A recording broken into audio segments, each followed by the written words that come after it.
16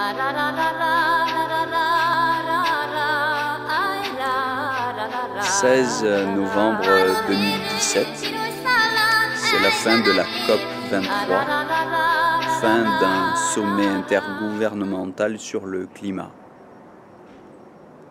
Bien, lors de ce sommet, il a au moins été acté que désormais, quoi que nous fassions, le changement climatique est irréversible. Le président français l'a dit en ces termes. C'était sans doute prévisible parce qu'on ne voit pas ce qui peut arrêter les appétits économiques, les appétits financiers qui sont la cause principale de cette suractivité à l'échelle de la planète, une activité qui fait surchauffer le climat. Nous sommes bientôt en 2018. Il y a 20 ans maintenant que Hubert Reeves a publié cette interview que vous pouvez toujours trouver en livre de poche qui s'intitule « Mal de terre ». Il y a donc 20 ans déjà qu'Hubert Reeves vulgarisait les résultats scientifiques des climatologues, des recherches climatologiques sur cette question du changement climatique. Donc il y a plusieurs décennies que les climatologues y travaillaient. Il y a au moins 20 ans que des résultats suffisamment solides sont connus et transmis à un large public. Donc je vous renvoie à cet ouvrage, Mal de terre, qui en 1998 décrivait déjà les 3 scénarios catastrophes, les 3 scénarios scientifiques de la fin des temps. Version moderne de l'Apocalypse, telle qu'on la trouve décrite dans la Bible, beaucoup moins poétique, parce qu'elle nous concerne, beaucoup plus urgente.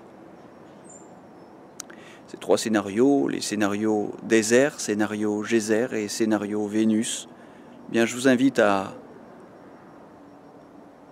en prendre connaissance parce que ce sont des scénarios qui sont en train de se réaliser. Le premier, tout au moins, est largement en cours avec toutes les conséquences environnementales, sociales, géopolitiques qu'il induit. Par rapport à ce problème, par rapport à cette catastrophe annoncée, 2 réponses, 2 grands champs de réponses se dessinent. Dans le champ de cette réflexion sur la catastrophe, ce qu'on appelle en philosophie le catastrophisme. Le catastrophisme, c'est donc l'ensemble des débats qui ont actuellement lieu sur la 6e extinction biologique des espèces et tous les problèmes induits par la suractivité, la surchauffe du climat. Je m'inscris, en ce qui me concerne, à la suite d'un certain nombre de penseurs, moi très modestement, mais je suis un lecteur de Jean-Pierre Dupuy et à travers lui d'Ivan Illich. Donc, à l'intérieur de ce courant qu'on peut appeler le catastrophisme éclairé. Éclairé parce qu'il propose non pas simplement de tirer des sonnettes d'alarme, mais il propose des réflexions.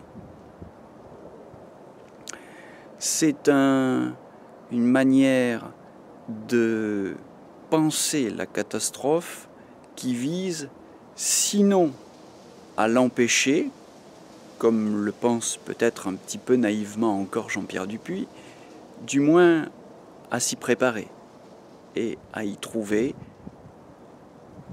à l'échelle adéquate, la juste réponse. Alors, l'échelle adéquate, justement, pour moi, ce n'est pas l'échelle institutionnelle. Ce ne sont pas les sommets intergouvernementaux sur le climat. J'ai, certains le savent, failli faire l'ENA, j'ai souhaité y entrer et j'ai renoncé. J'ai renoncé parce que je ne crois pas que les réponses institutionnelles soient efficaces. Et c'est finalement ce que vient confirmer le président Macron lorsqu'il dit que désormais, ce changement climatique est irréversible. Tout ce qui a été tenté sur le plan institutionnel ne fonctionne pas. Les Américains se retirent, enfin, il y a toutes sortes de dysfonctionnements. Chacun peut jeter la pierre à son voisin. De toute façon, nous en sommes là. Les réponses institutionnelles n'ont pas fonctionné. Cette réponse institutionnelle, c'est ce que dans nos lycées, nos universités, c'est ce que dans les institutions, justement, on appelle le développement durable. Le développement durable, c'est tout un ensemble de procédures administratives, de recherche scientifique, de réponses technologiques et économiques à cette catastrophe écologique en cours. Échec du développement durable que, ironiquement, j'appelle sous-développement durable, dans la mesure où, justement, il ne me semble pas être une réponse éclairée à la catastrophe qui nous pèse sur la tête. C'est une réponse naïve qui sous-estime la dimension humaine au niveau individuel. L'autre réponse, c'est ce que j'appelle le pranisme.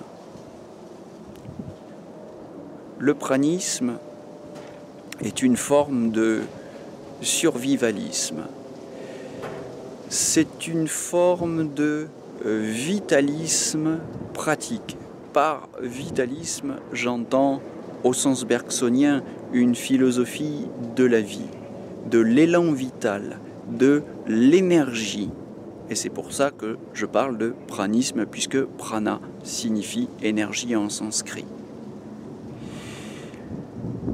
Je suis partisan d'un pranisme, c'est-à-dire d'un vitalisme pratique, ou encore, pour le dire autrement, d'une éthique de la vertu, d'une philosophie qui consiste à se transformer soi-même. C'est ça la vertu, c'est l'exercice de cette force morale qui est en nous. Et j'appuie cette éthique de la vertu non pas simplement sur une pratique de la philosophie, sur la lecture des textes stoïciens, oui, bien sûr, puisque je suis stoïcien, mais surtout, sur la pratique de tout un ensemble d'exercices psychophysiologiques qu'on réunit parfois sous le terme de yoga, sous le terme de qigong.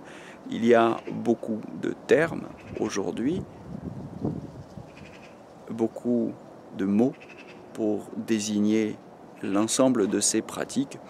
Mais je mets en garde parce qu'elles sont aussi parfois, ces pratiques, sous ces termes-là, réduites à de banales activités physiques, à des distractions du vendredi soir après la semaine de travail. Donc pour moi, toutes ces pratiques, ces arts énergétiques, pour les appeler autrement, contiennent un ensemble de conseils, oui, de pratiques, de règles une hygiène de vie qui nous permet de nous relier à ce qu'il y a de plus vivant en nous, car l'énergie est ce qu'il y a de plus vivant en nous. Et la vertu consiste à nourrir cette énergie, à s'y relier pour s'en nourrir. C'est elle qui nous donnera la force. Alors, quelle force ? Dieu seul le sait, je ne veux pas tirer de plan sur la comète, mais si nous sommes au bord de la 6e extinction biologique des espèces, extinction au cours de laquelle l'humanité elle-même est en péril, quoi que les chiffres en disent, puisqu'actuellement nous sommes dans une phase d'expansion démographique, nous venons en 2016 de passer le cap des 7 milliards d'individus sur Terre. Mais ce chiffre est probablement une illusion, car nous sommes aussi, comme le disent de nombreux spécialistes, au bord d'une crise alimentaire majeure. Et beaucoup pourraient disparaître. Crise environnementale à cause de la pollution. Les morts, rien qu'à Pékin ou à Shanghai, se comptent en centaines de milliers par an à cause de la pollution. Donc, cette 6e extinction biologique des espèces pourrait bien nous concerner plus rapidement que nous n'imaginons, notamment à cause de la disparition des insectes pollinisateurs qui pourraient engendrer disparition, qui pourrait provoquer à sa suite une crise alimentaire majeure. Donc il faudra savoir vivre de peu, il faudra être capable de se relier à cette énergie vitale afin de mobiliser ce qui en elle sera encore capable de vie, l'aider à créer de nouvelles formes de vie. Comme cela s'est passé non pas au cours de la 5e extinction biologique des espèces, mais au cours de la 4e, lorsque le climat s'est fortement refroidi, que des blocs immenses de glace se sont formés et que les mers sont descendues. C'était il y a environ 450 millions d'années, lors de l'Ordovicien. Eh bien, un certain nombre d'animaux marins se sont retrouvés prisonniers dans des lacs où, en surpopulation, leur vie était menacée et il y a eu une extinction massive. Ils se sont entre-dévorés et certains ont essayé de sortir de ces prisons. Ils avaient des branchies, il leur a fallu sortir de l'eau et transformer ces branchies en poumons. Est-ce que c'était a priori possible ? Nul n'aurait pu y croire, et pourtant c'est bien ce qui s'est passé. Nous sommes les descendants de ces animaux marins qui ont transformé leurs branchies en poumons. Oh, ça ne s'est pas fait sans heurts. L'extinction a été suffisamment massive pour en laisser encore des traces dans les sols et les sous-sols, et c'est ce qui a permis aux scientifiques de dater cette 4e extinction biologique des espèces. La plupart sont morts. Ne nous faisons pas d'illusions, ne nous racontons pas d'histoires et ne fanfaronnons pas trop vite. Au cours de la 6e extinction biologique des espèces, l'humanité elle-même disparaîtra massivement. Certains y survivront. Comment ? Eh bien, l'hypothèse survivaliste qui est au fond de la démarche pranique, c'est l'idée que survivront ceux qui auront été capables de se relier à ce qui, en eux, est vivant, à cette force de vie, capable d'inventer des formes. Car c'est bien ça, l'élan vital, c'est bien ça, l'énergie créatrice, Et si vous souhaitez développer ou comprendre un petit peu mieux ce point, je vous invite évidemment à relire toute l'œuvre de Bergson sur cette question. Le survivalisme, ce n'est donc pas simplement ce que vous verrez sur YouTube, c'est-à-dire un ensemble de pratiques militaires pour survivre en situation de guerre. Ce n'est pas pour moi du tout d'apprendre à construire des bunkers, ce n'est pas d'apprendre à manier une arme et à faire des réserves de boîtes de conserve pour survivre en cas d'explosion nucléaire. Bien sûr, le survivalisme, vous le verrez sur YouTube, vous le verrez sur Internet, lisez ces articles, regardez ces vidéos, c'est ça aussi. Mais le survivalisme a un sens plus profond par rapport à la crise écologique qui nous frappe. Et je suis militant de ce que j'appellerais, donc à la suite de Jean-Pierre Dupuis, un survivalisme éclairé, si vous me permettez l'adjectif.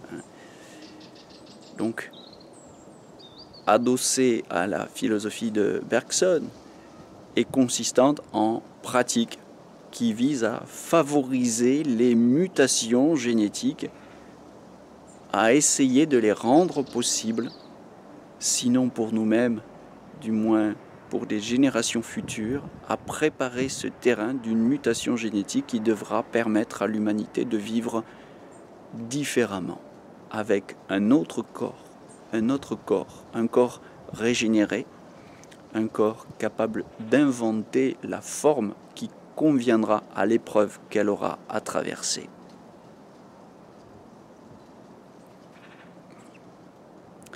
Au plaisir d'en reparler bientôt. Je vous souhaite une bonne journée et de belles expériences.